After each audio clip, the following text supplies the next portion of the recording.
2030 Mega Analiz serimizin ikinci bölümüne hoş geldiniz. İlk bölümde geleceğin hava savaşlarının nasıl değiştiğini konuştuk. Han, Kızılelma, Anka 3 ve Çelik Kubbe gibi projelerin aslında aynı stratejik mimarinin parçaları olduğunu birlikte değerlendirdik. Ancak bütün bu platformlar yalnızca görünen kısmı oluşturuyor. Çünkü modern savaşın gerçek gücü artık çelikten değil, veriden, işlem gücünden ve teknolojiden besleniyor. Bir savaş uçağı ne kadar gelişmiş olursa olsun, onu destekleyen çipler olmadan görev yapamaz. Yapay zeka olmadan milyonlarca veriyi saniyeler içinde analiz edemez. Uydu sistemleri olmadan güvenilir haberleşme sağlayamaz. Ve güçlü bir teknoloji altyapısı olmadan uzun vadeli stratejik üstünlük kuramaz. İşte bu nedenle geleceğin en kritik rekabeti, çoğu zaman insanların göremediği alanlarda yaşanıyor. Çip fabrikalarında, yapay zeka laboratuvarlarında, kuantum araştırma merkezlerinde ve uzayda. Bu bölümde görünmeyen savaşın perde arkasını birlikte analiz edeceğiz. 2030 yılına gelindiğinde, dünyanın en güçlü ülkesi en fazla savaş uçağına sahip olan ülke olmayabilir. Asıl farkı, yüksek hesaplama kapasitesine, gelişmiş yapay zeka modellerine ve güvenli veri altyapılarına sahip olan ülkeler yaratabilir. Çünkü modern güç tanımı hızla değişiyor. Bugün dünyanın en stratejik ürünlerinden biri artık yalnızca petrol değil, aynı zamanda çip teknolojisidir. Yapay zeka sistemlerinden uydu ağlarına, radar teknolojilerinden otonom araçlara kadar yeni dönemin bütün kritik alanları çiplere dayanıyor. Modern ekonominin neredeyse tamamı artık bu küçük ama stratejik bileşenlerin üzerine inşa ediliyor. Bu nedenle Amerika Birleşik Devletleri ile Çin arasında yaşanan teknoloji rekabeti yalnızca ekonomik bir mücadele olarak görülemez. Bu rekabet, aynı zamanda teknolojik egemenlik ve stratejik bağımsızlık mücadelesidir. Bugün dünyanın en gelişmiş yarı iletken üretim kapasitesinin önemli bölümü Tayvan, Güney Kore, Amerika Birleşik Devletleri ve giderek artan ölçüde Çin gibi birkaç kritik merkezde yoğunlaşmış durumda. Bu yoğunlaşma, küresel ölçekte yeni bağımlılıklar oluştururken aynı zamanda ciddi jeopolitik riskler de yaratıyor. Bu yüzden birçok ülke, kendi teknoloji kapasitesini geliştirmeye ve kritik alanlarda dışa bağımlılığını azaltmaya çalışıyor. Türkiye de bu sürecin dışında değil. Çünkü 2030'lu yıllara doğru ilerlerken teknoloji üretebilme kapasitesi, yalnızca ekonomik kalkınmanın değil, stratejik bağımsızlığın da temel şartlarından biri haline geliyor. Son yıllarda Türkiye'de yüksek teknoloji üretimi, savunma elektroniği, yapay zeka uygulamaları ve yarı iletken tasarımı gibi alanlarda önemli yatırımlar yapılıyor. Bu yatırımların ortak amacı, kritik teknolojilerde dışa bağımlılığı azaltırken yerli teknoloji kapasitesini güçlendirmek. Ancak burada önemli bir ayrım yapmak gerekiyor. Türkiye bugün belirli yarı iletkenleri tasarlayabilen ülkeler arasında yer alıyor ve savunma elektroniğinde kullanılan bazı kritik bileşenleri geliştirebiliyor. Radar sistemleri, kripto modülleri, haberleşme teknolojileri ve çeşitli görev bilgisayarları gibi alanlarda yerli mühendislik kabiliyetleri her geçen yıl daha da gelişiyor. Bununla birlikte küresel teknoloji yarışının merkezindeki asıl konu yalnızca tasarım değil, ileri seviye yarı iletken üretimi. Çünkü günümüzde en gelişmiş çiplerin büyük bölümü Tayvan, Güney Kore ve Amerika Birleşik Devletleri gibi sınırlı sayıdaki merkezde üretiliyor. Bu nedenle mesele artık sadece yeni bir çip tasarlayabilmekten ibaret değil. Asıl önemli olan, kritik teknolojileri hangi ölçekte geliştirebildiğiniz, hangi üretim seviyesinde sürdürebildiğiniz ve küresel teknoloji zincirinin hangi halkasında yer alabildiğinizdir. Türkiye'nin önündeki temel hedef de tam olarak burada ortaya çıkıyor. Amaç yalnızca dışarıdan satın alınan teknolojileri kullanan bir ülke olmak değil, kritik teknolojileri geliştirebilen, üretebilen ve uzun vadede sürdürebilen bir ekosistem oluşturabilmek. Çünkü geleceğin rekabetinde belirleyici olacak unsur yalnızca teknolojiye erişim sağlamak olmayacak. Asıl farkı, o teknolojinin geliştirilmesinde, üretilmesinde ve küresel değer zinciri içerisindeki konumunda ne kadar söz sahibi olduğunuz belirleyecek. Yapay zeka alanında da benzer bir rekabet yaşanıyor. Dünyanın önde gelen araştırma kuruluşları, yapay zekanın önümüzdeki yıllarda küresel ekonomiye trilyonlarca dolarlık katkı sağlayabileceğini öngörüyor. Bu nedenle yapay zeka artık yalnızca yeni bir teknoloji alanı olarak görülmüyor. Aynı zamanda ekonomik büyüme, endüstriyel dönüşüm ve ulusal güvenlik açısından stratejik öneme sahip bir güç unsuru olarak değerlendiriliyor. Yapay zeka sistemleri, üretim süreçlerinden savunma sanayine, finans sektöründen enerji yönetimine kadar çok geniş bir alanda karar alma mekanizmalarını dönüştürmeye başladı.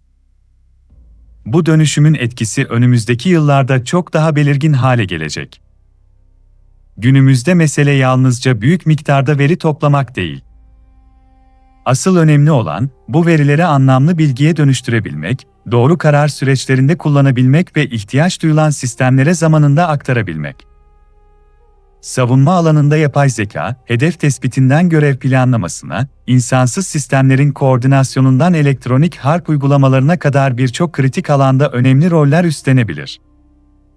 Karar destek mekanizmalarının gelişmesiyle birlikte bu etkinin daha da artması bekleniyor. Ekonomik tarafta ise yapay zeka, üretim verimliliğini artırabilir, lojistik ağlarını daha etkin hale getirebilir ve bugün henüz var olmayan yeni sektörlerin ortaya çıkmasına katkı sağlayabilir. Ancak yalnızca yapay zeka modellerine sahip olmak yeterli değil. Bu sistemleri besleyen veri altyapısına, güçlü hesaplama kapasitesine, nitelikli insan kaynağına ve güvenli dijital ekosistemlere sahip olmak da en az algoritmalar kadar önem taşıyor.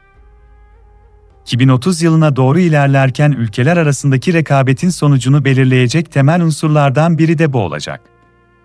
Çünkü gelecekte avantaj sağlayacak olanlar, yalnızca yapay zekayı kullananlar değil, onu geliştirebilen, eğitebilen ve sürdürülebilir şekilde yönetebilen ülkeler olacak. Ancak görünmeyen rekabet yalnızca çip teknolojileri ve yapay zeka ile sınırlı değil. Geleceğin stratejik dengelerini etkileyebilecek başka alanlarda hızla önem kazanıyor. O alanlardan biri kuantum teknolojileri. Bugün birçok uygulama erken aşama araştırma ve geliştirme aşamasında olsa da, önümüzdeki yıllarda yaşanacak ilerlemeler güvenlik mimarisini köklü şekilde değiştirebilir. Kuantum şifreleme sistemleri, kuantum haberleşme ağları ve kuantum radar teknolojileri bu dönüşümün en dikkat çekici örnekleri arasında yer alıyor. Bu teknolojilerin operasyonel hale gelmesiyle birlikte iletişim güvenliği, radar algılama kapasitesi ve kritik altyapıların korunması gibi alanlarda bugünkü dengeler önemli ölçüde değişebilir. Ancak teknolojik dönüşüm bununla da sınırlı değil. Bütün bu gelişmelerin üzerinde yükselen ve giderek daha fazla stratejik önem kazanan başka bir alan olarak uzay bulunuyor. Günümüzde modern savaşın gözü yalnızca yeryüzünde değil. İletişim ağlarından navigasyon sistemlerine, hassas güdümlü mühimmatlardan istihbarat faaliyetlerine kadar birçok kritik kapasite artık yörüngedeki uydu sistemlerine dayanıyor. Bu nedenle uzay artık yalnızca bilimsel araştırmaların yürütüldüğü bir alan olarak değerlendirilmiyor. Aynı zamanda ekonomik faaliyetlerin, askeri kapasitenin ve stratejik rekabetin önemli merkezlerinden biri haline geliyor. Türkiye'nin haberleşme ve gözlem uydularını da bu çerçevede değerlendirmek gerekiyor. Çünkü geleceğin güvenliği yalnızca kara, hava ve deniz unsurlarıyla sağlanmayacak. Rekabetin önemli bir bölümü yörüngede şekillenecek ve stratejik üstünlüğün belirlenmesinde uzay altyapıları çok daha kritik bir rol oynayacak. Bir başka kritik başlık ise insan kaynağı. Çünkü teknolojik dönüşümlerin temelinde yalnızca finansal yatırımlar bulunmuyor, bu dönüşümü mümkün kılan asıl unsur, nitelikli insan gücü oluyor. Araştırmacılar, mühendisler, yazılım geliştiricileri ve bilim insanları yeni teknolojilerin ortaya çıkmasında belirleyici rol üstleniyor. Tarih boyunca yaşanan büyük teknolojik sıçramalara bakıldığında da, kalıcı başarının yalnızca yatırımlarla değil, güçlü insan kaynağıyla mümkün olduğu görülüyor. Önümüzdeki yıllar Türkiye açısından önemli fırsatlar da sunuyor. Avrupa'nın lojistik zincirlerini çeşitlendirme arayışı, bölgesel üretim merkezlerine yönelik ilginin artması, yüksek teknoloji yatırımlarındaki büyüme ve yeni ticaret koridorlarının ortaya çıkması bu fırsatlar arasında yer alıyor. Bütün bu gelişmeler Türkiye'nin stratejik konumunu güçlendirebilir ve yeni yatırım alanlarının oluşmasına katkı sağlayabilir. Ancak aynı dönemde küresel rekabetin daha sert hale geldiği bir süreçte yaşanıyor.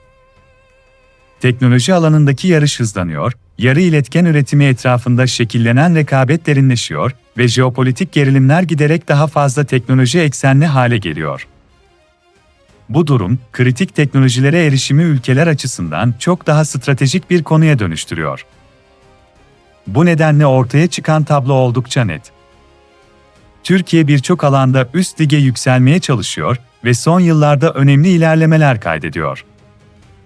Ancak küresel ölçekte oyunun kurallarını belirleyen ülkelerle arasındaki mesafeyi kapatabilmek için önünde hala aşılması gereken kritik eşikler bulunuyor. Asıl mesele yalnızca yeni teknolojileri kullanabilmek değil. Bu teknolojileri geliştirebilmek, üretebilmek, sürdürülebilir hale getirebilmek ve kendi stratejik hedefleri doğrultusunda yönlendirebilmek. Çünkü 2030 yılına doğru ilerlerken rekabet yalnızca ürünler arasında yaşanmayacak. Ülkelerin sahip olduğu teknoloji ekosistemleri, insan kaynağı kapasitesi ve inovasyon gücü çok daha belirleyici hale gelecek. Bu bölümde, geleceğin en kritik savaşlarından birinin görünmeyen alanlarda yaşandığını gördük. Çip teknolojileri, yapay zeka, kuantum teknolojileri ve uzay altyapıları artık yalnızca teknik başlıklar değil, yeni güç mücadelesinin merkezindeki stratejik unsurlar haline geliyor. Çünkü modern dünyada bir platformun değeri, yalnızca havalanabilmesiyle ya da görev yapabilmesiyle ölçülmüyor. O platformu besleyen işlem gücü, veri altyapısı, yazılım kapasitesi ve bağımsız teknoloji ekosistemi de en az platformun kendisi kadar belirleyici hale geliyor. Türkiye açısından asıl mesele de burada ortaya çıkıyor. Geleceğin teknolojilerine erişmek önemli. Ancak asıl hedef, bu teknolojileri geliştirebilen, sürdürebilen ve kendi stratejik ihtiyaçları doğrultusunda yönlendirebilen bir yapıya ulaşmak. Fakat teknoloji tek başına yeterli değil. Bir ülke gelişmiş sistemler üretebilir, ancak bu sistemleri besleyecek enerjiye, ticarete, lojistiğe ve güvenli koridorlara sahip değilse, stratejik üstünlüğünü uzun süre koruyamaz. Serimizin 3. bölümünde koridorların çağını konuşacağız. Enerji, ticaret, mavi vatan ve kalkınma yolu üzerinden Türkiye'nin jeopolitik konumunu birlikte analiz edeceğiz. Bu çalışmayı değerli bulduysanız beğenmeyi, kanala abone olmayı ve serinin devamını kaçırmamak için bildirimleri açmayı unutmayın. Bir sonraki bölümde görüşmek üzere.